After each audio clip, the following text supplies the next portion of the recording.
Hi there everyone, my name is Zach and welcome to my channel. My car is packed, it is incredibly hot and I'm just about to go to Tewkesbury Medieval Festival. See you soon. It's reasonably early in the morning, 6:52.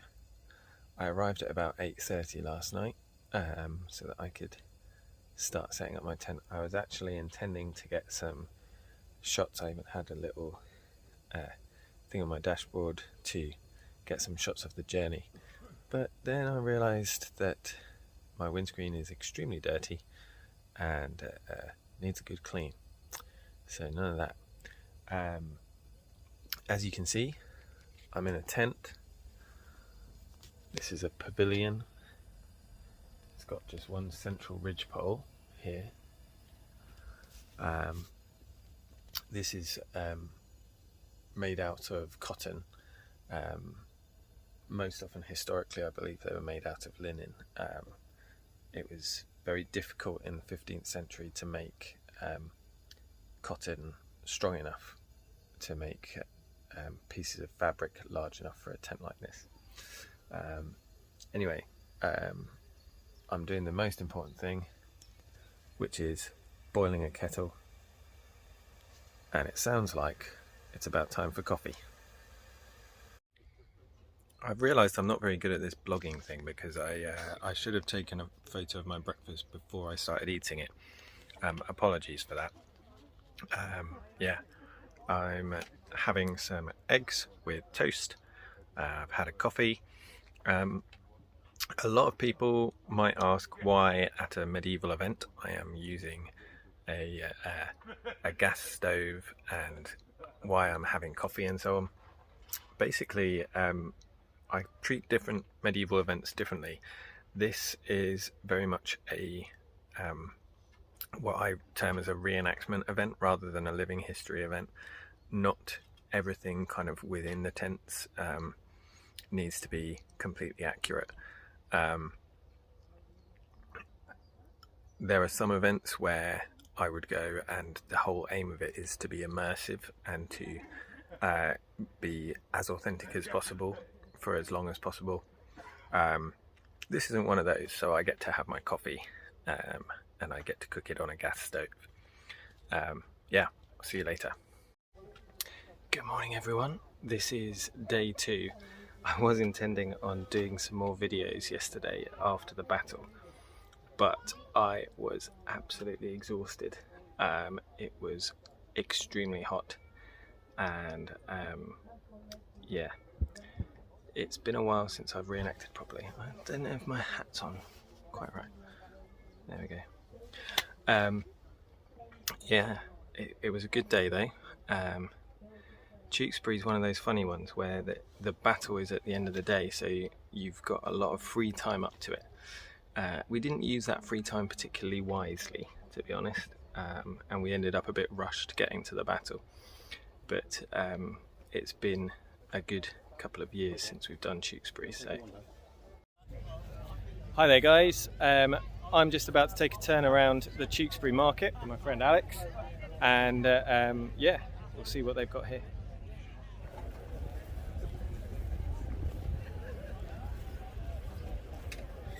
Hi, Todd here at Tewkesbury Festival, Sunday, unbelievably hot. It's been fun, it's always fun. Tewkesbury is a bonkers kind of a place, and I think my particularly favourite bonkers bit, last night sitting around a table in the beer tent with Matt Easton, Drakinifel and Lindy Beige, and lovely guy called Jack, and the ferret ladies came and started talking to us about their alcoholic fornicating ferrets, and it was the funniest thing ever. Thank you. Tewkesbury Festival. You can meet anyone, yeah, and anything will happen. It's a totally weird place, yeah. And spiders walk all over your glasses in the middle of a blog. It's brilliant. Yeah, I got woken up by an earwig twice last night. Nice. Just kept on trying to get in my sleeping bag. Yeah, and my jeans. Yeah. Different earwig. Yeah. Great to see you, Tom. Thank you very much. Cheers. Thanks, Zach. Specifically.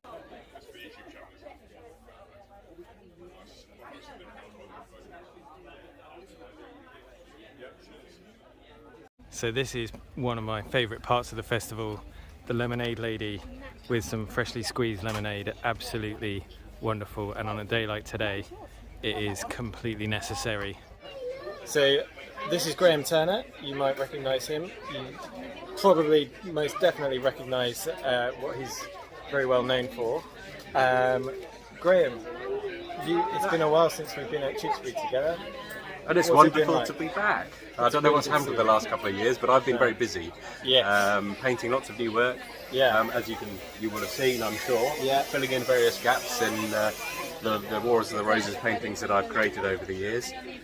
Starting over 25 years ago, I think was my first one. Yeah. Battle of Bosworth. Yes. And moving from that. You were one of the people that initially taught me to joust. Yes. Yeah. That was 12 years ago now. Oh dear. Yes. It was. And it was a great pleasure. And I'm so pleased to see how well you're getting on. And yeah. And you borrowed my great bassinet for a while. Yes. So and it's always confusing seeing those photos. Yeah. Because it's hard to tell whether who it is. Yeah. It's your face jousting with my shield. Yeah. It's very confusing. It is, yeah. But it's really great to see you again. How's this festival been for you? It's been good so far, yeah. We're just starting up on the second day now, so yeah. But it's lovely to see people with happy, smiley faces, pleased to be back. Yes. After so long, and show my new work that I've been doing, because I don't know if you know, I'm working on a book of my Wars of the Roses. No, I didn't know that. That's very interesting. It's something that people have said over the years that it makes sense I should do it, and I've wanted to. So it's a long-term project.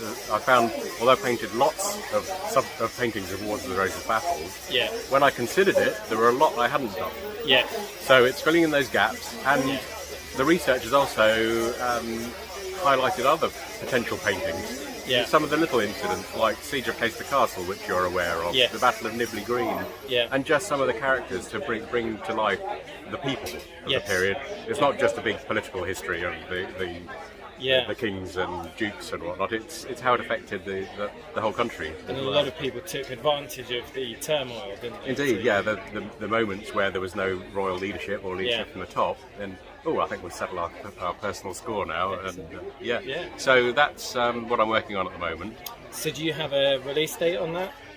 Not till spring 2024. Okay. But I have to get it to the publisher obviously a long time before that, so I'm fairly focused still working hard on and writing the words too. Yeah. So it's a big undertaking, but it's been fabulous. Well, I very much look forward to seeing that. That'll be excellent. Yeah. You will hear all about it. Yeah. Great. Right, so here we have at Tewkesbury the Mortimer's Cross Battlefield project. So this is a different battle. Correct. But you've reproduced it here in a slightly different way to the way we do on the battlefield. That's right, yes, your full life-size scale. Yeah. I have a scale model, a roll of about 1 to 20. Yeah. So I've got miniature armies which have taken 5 years to paint part-time. Yeah. All the scenery, the Roman road, the mill which was here in 1066, so we know it was here at the time of the battle because it's still there today, all give us geographical features that we can link to the landscape and then place our armies out accordingly based on the archaeological evidence we find. Excellent.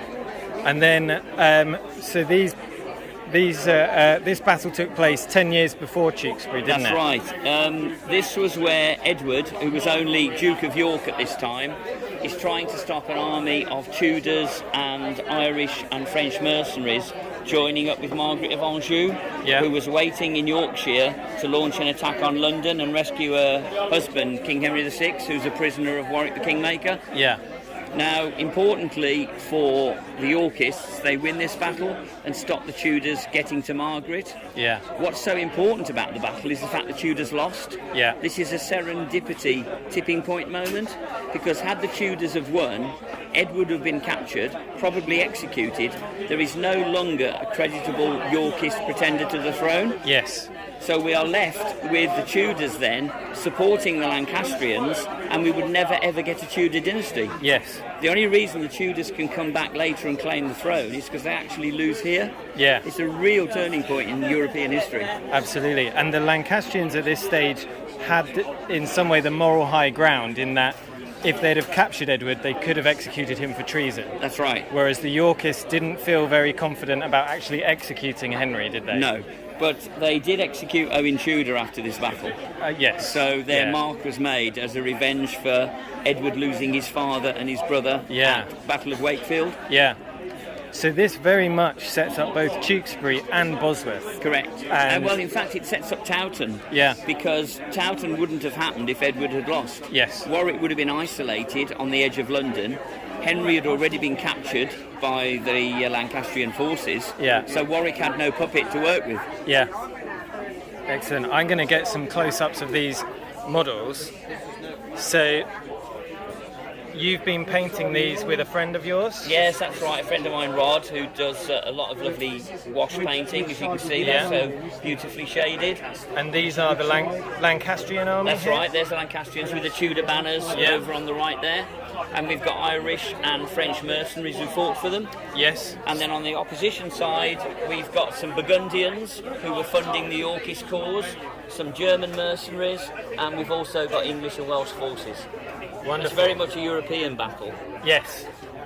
Yeah. So there were a lot of people in Europe who had a lot riding on who was in charge over here. Because the Lancastrians had effectively ceased their 100 Years' War, whereas the Yorkists wanted to restart it and claim back the old English possessions in France. Yeah. And the Italians were funding the Yorkist army, rather like the Burgundians, because this meant there would be attacks on France, which would save France attacking Burgundy and Italy. Yeah. It's very much politics. Yes. Yeah. Well, thank you very much for this. It's the Mortimer's Cross Battlefield Society. Is that on Facebook? It is on Facebook. We have our own website. Brilliant. And we've been 5 years in the making. We gained some extra time because of COVID. Yeah. And in fact, we're coming to our conclusions now, but the project will continue after the current phase has ended. Brilliant. Okay, thank you so much. Thank you so much. Pleasure to meet you. Thank you. Take care. Nice to meet you. This is a table set up from the Warhorse project, which I've actually got an even longer interview that I'm going to be sharing later. So we're in the plastic camp at the moment. I've just seen I've got terrible hat hair.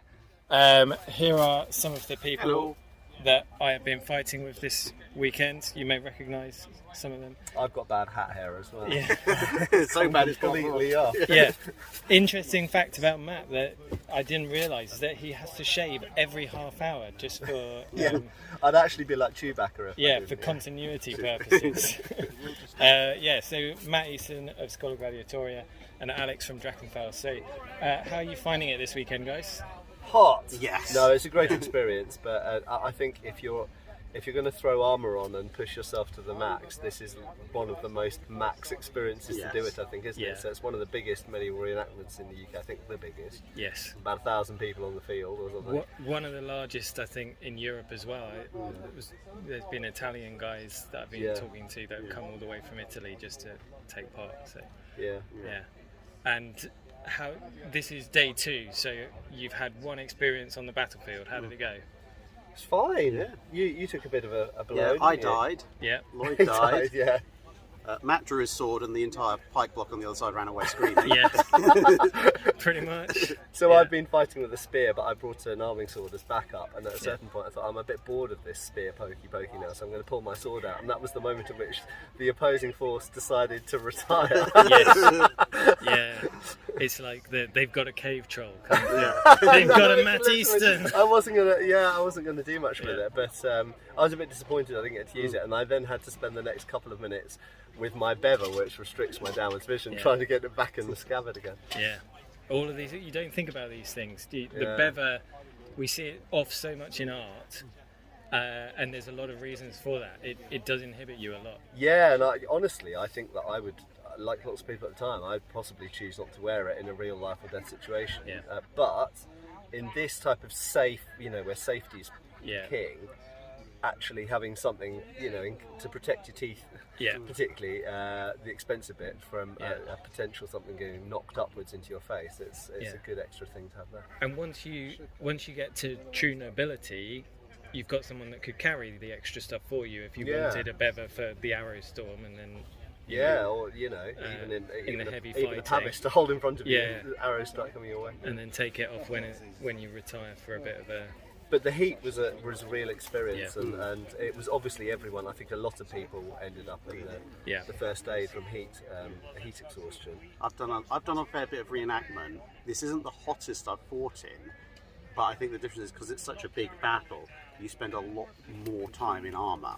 Yeah. Because at most of the reenactment events I've been to, we've been out on the field for 30 minutes, 45 at the most, of which only part of it is combat. Yeah. Whereas here, we were queued up for half an hour, then we're on the field, then it's 3 or 4 combats, and then back. The other thing I noticed is we were moving around a lot because we were in Gloucester's bodyguard. Yes. And Gloucester's got to move around quite a bit, and a lot of the billmen are just standing there doing this. So we're moving up and down the whole time. So my legs were shattered by the end of it. Yeah, I know we both said that we had some cramps last night. I was woken up twice. Were you okay? I was alright. I mean, I took a gauntlet failed and I took a knock to the finger, which knocked me out for a little bit. But other than that, I was mostly fine. But then I think as I've got a bit more experience charging around in full armour in high heat than perhaps most.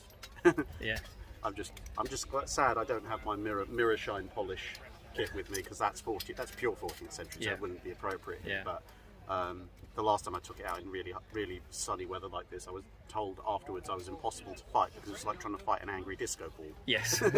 Just shining. Are you going to wear your new brigandine today? Yes. Okay. Great. Well, I'll see if I can get some footage at least at the muster. Okay, so this is the bodyguard of Richard of Gloucester.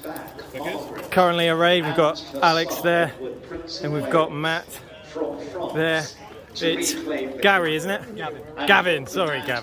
Gavin in the lovely green brigandine there. Robbie, you might recognise the extremely tall gentleman in the Gothic harness. He's trying to hide behind a spear. There's Lloyd, or Lindy Base. Here, hiding behind his very scary Cylon outfit, is Alex from a group called the Tournament of Maximilian. So, how are we feeling about our chances today, guys? Yeah, what they say. We're doing okay. We've got 75 soldiers in this block. We're going up against 90, but we've read our history books. We're confident. So for them, really. God, destiny, and the script. That's it. Yes, we are untouchable, and Gloucester doubly so. Filthy casual. Yeah.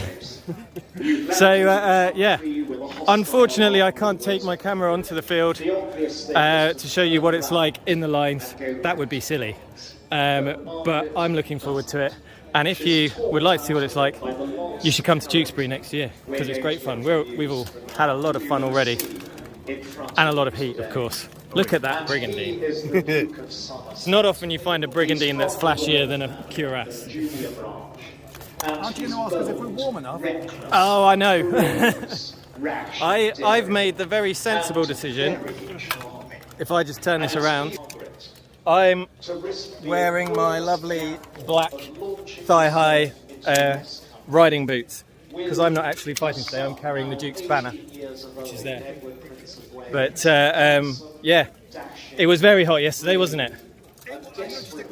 Yeah. Oh, here's the Duke himself. This is Nick, who plays the Duke at Tewkesbury.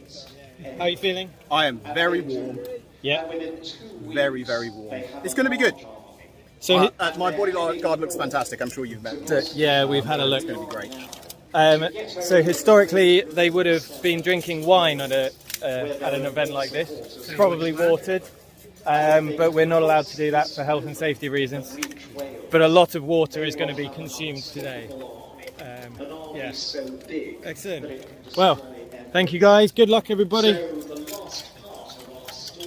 We'll let you know how it goes afterwards. Both battles this year, both on the Saturday and the Sunday, were massive scorchers. It was so hot. And it was really great to be with such a big group, so we could all take it in turns and give each other breaks and things like that. It was a really great experience. These photos have been taken by members of the public, and you can find more if you follow the links in the description. But yeah, it was a great weekend. I hope to hopefully we'll do something similar next year. If this is something that you liked, if you've enjoyed watching this video, then follow for more, like and subscribe and all of that sort of thing, and we'll do some more of this sort of thing in the future. Thank you guys.